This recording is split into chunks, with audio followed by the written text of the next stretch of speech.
There is a curious minute circumstance which struck me in comparing the various editions of Johnson's imitations of Juvenal. In the 10th Satire, one of the couplets upon the vanity of wishes, even for literary distinction, stood thus: Yet think what ills the scholar's life assail, Pride, envy, want, the garret and the jail.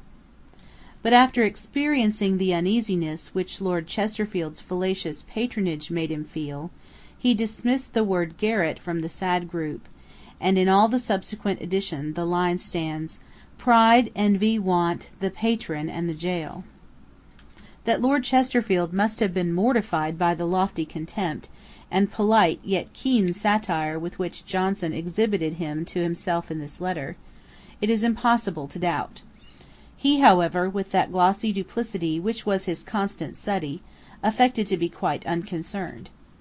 Dr. Adams mentioned to Mr. Robert Dodsley that he was sorry Johnson had written his letter to Lord Chesterfield. Dodsley, with the true feelings of trade, said he was very sorry too, for that he had a property in the dictionary, to which his lordship's patronage might have been consequence.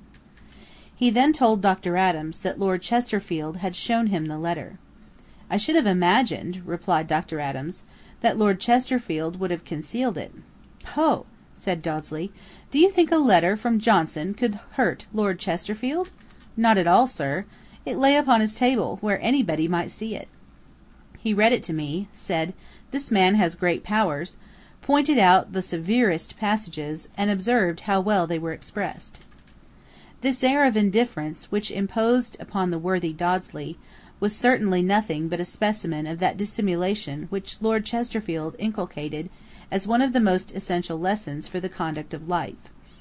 His lordship endeavoured to justify himself to Dodsley from the charges brought against him by Johnson, but we may judge the flimsiness of his defence, from his having excused his neglect of Johnson, by saying that he had heard he had changed his lodgings, and did not know where he lived; as if there could have been the smallest difficulty in to inform himself of that circumstance, by inquiring in the literary circle with which his lordship was well acquainted, and was indeed himself one of its ornaments.